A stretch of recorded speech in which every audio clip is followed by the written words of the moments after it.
Hello sir, my name is Guo Ziqi, AP 1802777. I come from Group 11 and our title is Termination of the Employment Contract during the Pandemic. In Malaysia, they have three major laws for the rights of employer and employees, which are Employment Act 1955, Trade Union Act 1950, and Industrial Relations Act 1967.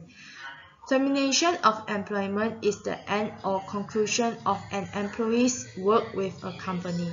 In Malaysia, they have no an at-will employment system. Therefore, employer cannot hire and fire employees at will. If there is a legitimate reason, they can terminate the employee's service to the company. On 18 March 2020, Government Malaysia had been introduced Movement Control Order (MCO) under the Prevention and Control of Infectious Disease Act and the Police Act 1967, and MCO keep extending. Company or corporate employers are faced with cost-cutting measures, especially in the employment sector. In order to avoid falling into a deepening cycles of loss and changes in the operation structure, they occur some problem, and the problem had been took positive action by the Ministry of Human Resources during the MCO. The directive and guideline had been issued by the Ministry of Human Resources that employers should pay the full wages to employees even though they has no business operation by the employees according to the employment contract. The directive and guideline are indeed not a law, so it cannot be said to be legal binding. In the case of Tenaga Nasional Berhad vs. Manfield Development Sdn Berhad and ANO, it shows that the directive of government is not legally binding. That's all from my introduction. I will pass to my friend. Thank you. Hi, my name is Farah Nabila binti Abdul Razak with metric number AP 180057, and I'm going to proceed for the literature review. Movement Control Order, or we call as MCO, has been done by the government of Malaysia due to the rapid COVID-19 pandemic. This MCO has affected a few industry and business community. The consequences that have to be faced by the industry and the business community are closure of business, difficult for companies to maintain the position in the market and their overall revenue, and only essential services or industry are allowed to keep operate. Going on to the challenges. There are few challenges that have to be faced by these industries, such as salary payment of their employees, absence of customers in making purchase, and inability to pay their rental fees, and also the profit decline. Due to the challenges that have to be faced, there are few action taken by those industries, such as employers have taken various measures to reduce the losses. Employers tend to reduce working hours of employees, terminate the employees, and reorganize the structure of the company. The MCO also affect the family lives. When there are so many termination of employees, the families are hard to survive. It is because the laid-off suffer loss of income and unable to perform their obligation in certain aspects, such as rent payment. There is one law applied due to this issue, which is termination of employees, which is Employment Act 1955. Employment Act 1955 defined as any person who enters into a contract of service with wages do not exceed 2,000 a month irrespective of his occupation.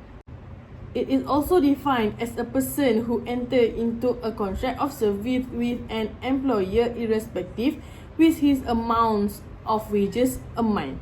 In this law, it is also stated about the duty of employers to pay employees as specified in the employment contract.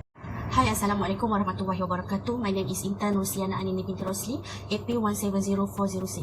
So I will explain about the real cases termination of employee during pandemic COVID-19 in Malaysia. I have identified 5 real cases. So for the number 1, Asia Group Berhad planned to rehire the employees it had to retrench last year once the airline business started to pick up. Recognizing that having to terminate the service of some 2,000 employees last year, 2020, was a tragedy, so the CEO Tan Sri Tony Fernandez has vowed to rehire all of them and is confident that the low-cost carrier will be able to do that. Number 2, the real case of Lim Ben Yong versus Gold Bridge Engineering and Construction Berhad. Any salary cut to an employee pay can be used as a ground by the employee to plead constructive dismissal. However, if the company is facing losses and is trying to fight off closure of its business or retrenchment of its employee, the company can appeal to the employees to ride through the raw time with it and take a salary cut which can be reinstated and increased when the business picks up. So number 3, Penas Realty Sundian Berhad versus Chi Yukong. The team took cognizance of the economic situation at the material time and found that the company had to adopt a proactive step to create a win-win situation between a company and the employees. The court find that the reduction of salary of the claimant and the other relevant employee is bona fide and justified in view of the financial situation of the respondent company and the predicament it is in, that it was intended to be a win-win for both the employer and the Number 4, Lim Ben Yong and Penas Realty Sundian Berhad. They arguable that salary reduction or pay cut may be permissible under certain circumstances, especially when it is the only option to prevent termination or retrenchment of the employee. While it is good practice for employer to obtain consent from the employees before imposing pay cut or reduction of wages, it is arguable that employers may impose pay cut or reduction of wages on the employee during the MCO 2025 North Malaysia Distributor Sundian Berhad versus Ang Cheong Po. The industrial court held the company pay cut was a unilateral decision of the company without regard to the claimant objection. The industrial court found that the company went on with the pay cut even though the claimant did not sign the consent to a pay cut. The court is of the view that was a clear willful breach of the employment contract on the part of the company, and the salary of an employee being the fundamental factor in a contract of employment has been breached. Thank you. Assalamualaikum warahmatullahi wabarakatuh. My name is Muhammad Alif Jamal, AP180346. Okay, for my part, I will explaining about another 2 real case of termination of employee during pandemic COVID-19 and the related law. Okay, the case of Mr. Azmi Putra and friend who were dismissed with 24-hour notice. They claim that they were fired with 24-hour notice between May 21 and 30. And according to Encik Azmi, the management gave a letter saying that they will fired and will get compensation. But how much and when they will receive the compensation, the employee never mentioned at that letter. And meanwhile, for Fazli Abdul Rappa, 31, asked for explanation from the employee because he was given compensation for only 1 month's salary when he was a permanent employee. And for Amini Amran, 24, she also given 24-hour notice. Okay, the next case is case of Vivitel Hotel Kuala Lumpur employee. Hotel Vivitel Kuala Lumpur decided to lay off half of their workforce as they could not afford to pay them as the result of being affected by the COVID-19 pandemic. However, the worker will not given any notice or compensation.